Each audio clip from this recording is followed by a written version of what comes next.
Welcome to another deep dive where we like to take all the complex stuff you've been looking at and try to pull out the really important stuff.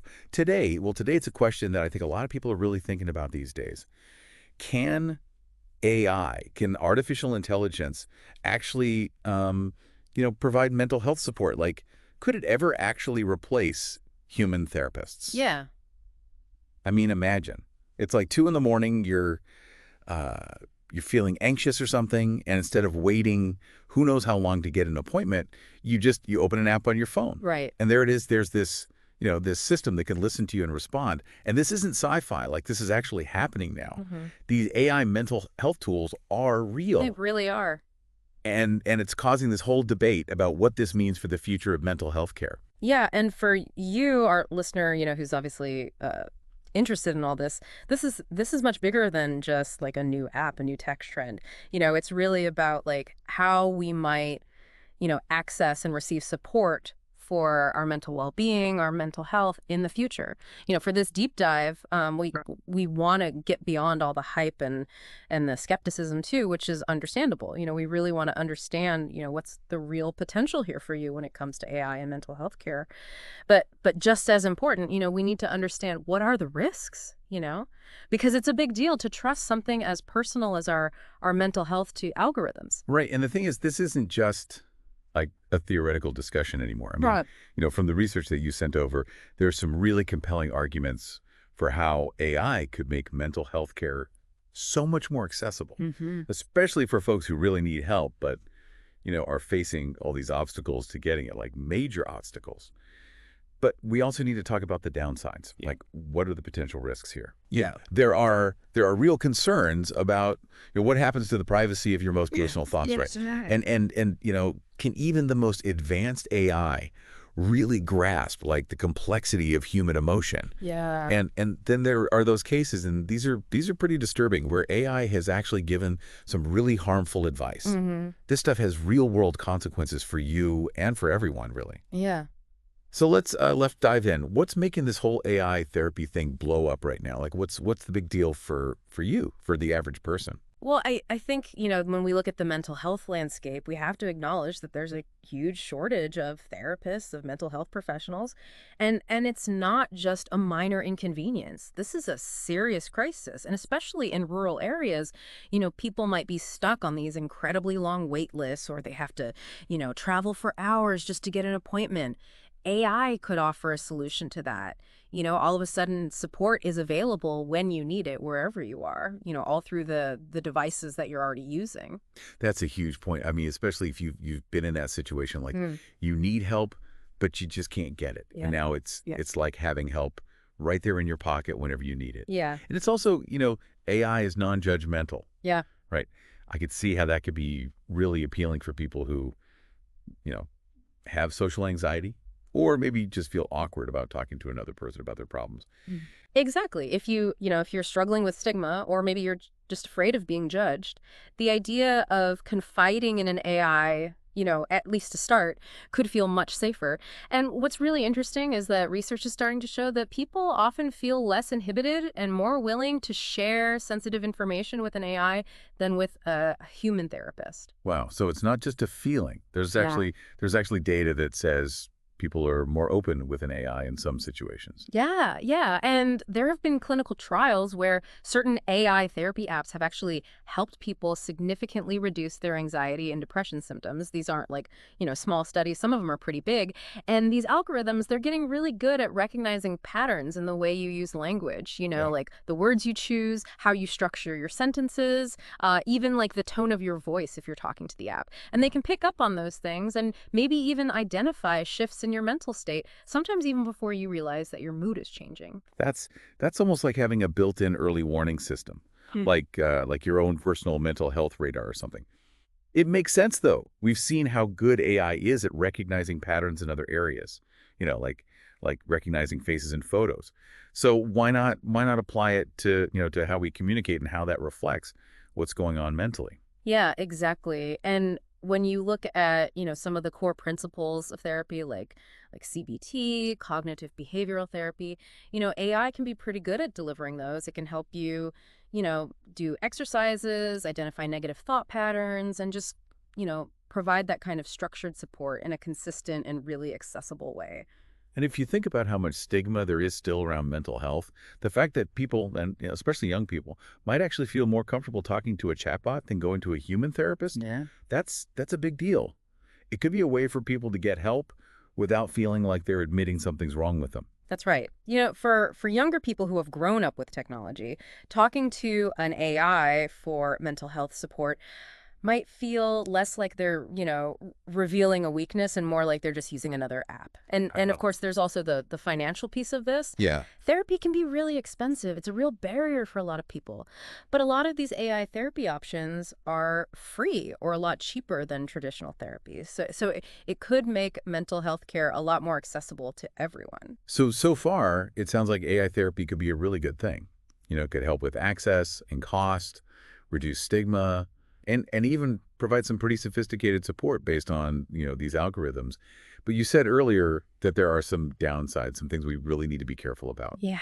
What are those? What are the risks? Well, I think a big question is, what happens when these algorithms have to deal with the full range of human emotions? I mean, human emotions are complex. Can an AI really understand like what it's like to experience grief or trauma or the very nuanced dynamics of our relationships?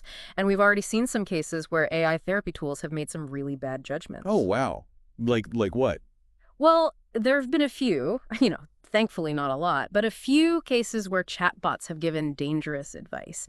Like, imagine reaching out for help when you're really distressed and the AI tells you something that could actually hurt you. There was one case where an AI told a user who was depressed that they'd be better off dead. We've also seen AI misinterpret sarcastic cries for help. Someone might be joking about something serious, but the AI takes it literally and completely misses the fact that they're actually really struggling. And right now, AI is still pretty limited in its ability to understand cultural differences. So, something that might be a normal way to express frustration in one culture could be interpreted as a sign of, severe distress in another culture. And that could lead to the AI doing something completely inappropriate. That's really scary stuff. It really makes you think about, those algorithms are good at patterns, but they don't really understand people the way, a human therapist does. And that brings up another big concern, data privacy. Right, absolutely. I mean, think about it. When you're talking to an AI therapist, you're sharing incredibly personal stuff like your fears, your insecurities, your deepest thoughts, and all of that becomes data. And that raises some serious questions. Who owns that data? Where is it being stored? How is it being used? There's always the risk of data breaches. But even more concerning is the possibility that this information could be used for things that have nothing to do with your mental health. Like, maybe it's used to make those advertising algorithms even better at targeting you. It's kind of creepy to think about, your most private moments being used to sell you stuff. Yeah. And it really gets to the heart of what therapy is all about. I mean, isn't a big part of the healing process the connection between the therapist and the client? That's a key point. Therapy is more than just, applying techniques or reducing symptoms. It's about that human connection, the empathy that you feel when someone really gets what you're going through. Can an algorithm really do that? Can it show genuine emotion when you're hurting or give you the kind of encouragement that, a human therapist can give because they believe in you? It's about feeling seen and heard by another person. Yeah, it's hard to imagine an AI doing that. And so this brings up a really important question.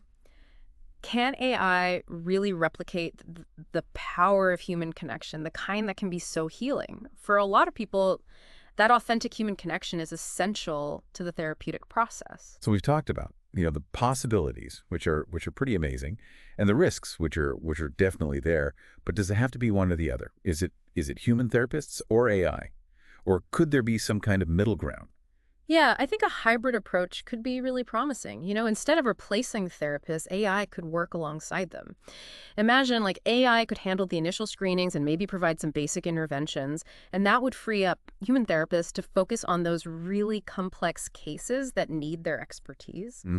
And we're already seeing some clinics starting to use this kind of integrated model. Like they might use AI to identify patients who might be at higher risk so that they can get help from a human therapist more quickly. That sounds like it could be a good thing. something. Like for those less complex situations, you could get immediate help from AI, Yeah. but a human therapist would still be there for those more, serious situations. Right. And AI could also be a really powerful tool for therapists, kind of working behind the scenes to help them provide better care. Like, imagine AI analyzing session notes to identify patterns and, things to focus on in your treatment. Or maybe it could suggest personalized treatment options based on, huge amounts of data. Or it could even take care of some of the administrative work that takes up so much of a therapist's time. And all of that could potentially make therapy more efficient and more affordable. But even this hybrid model brings up some big questions, right? Yeah. I mean, how do we make sure that all these different AI tools are actually good? And what kind of rules do we need to put in place to make sure they're being used ethically? Those are really important questions. And we also need to be careful that this hybrid approach doesn't end up making things even more unfair. We already have a healthcare system where some people have much better access to care than others. We don't want to end up in a situation where, the wealthy people get to see human therapists while everyone else is stuck with AI. It feels like we're just starting to understand all of the ethical and practical issues here. So it's really a complicated situation. It's not just, AI is good or AI is bad. Definitely not. I mean, these tools have a lot of potential, and they're already helping people. But there are some serious risks that we need to figure out. It does seem like, though, that AI will be a part of mental health care in the future. Yeah. The question is, what role should it play? Should we try to integrate it carefully, making sure that, we don't lose that human connection and empathy? Or do we just focus on convenience and making things cheaper, even if it means that the quality of care suffers? That's the big question for all of us, really. After learning about the possibilities and the risks, where do you stand on this? Would you trust your mental health to an AI? It's a personal question, but it also has implications for everyone. It's a good question for all of us to think about. And it's not just mental health. We're seeing AI starting to do other things that we used to think only humans could do, like writing novels and composing music. Right. What does that mean for creativity? It's something we all need to be thinking about. Whether you're thinking about getting help from a human therapist or exploring the potential of AI, remember, asking for help is a sign of strength. It's a good thing, no matter what form it takes. Well, thanks for joining us for this deep dive. This is a topic that's going to keep evolving, and it's one that we all need to pay attention to.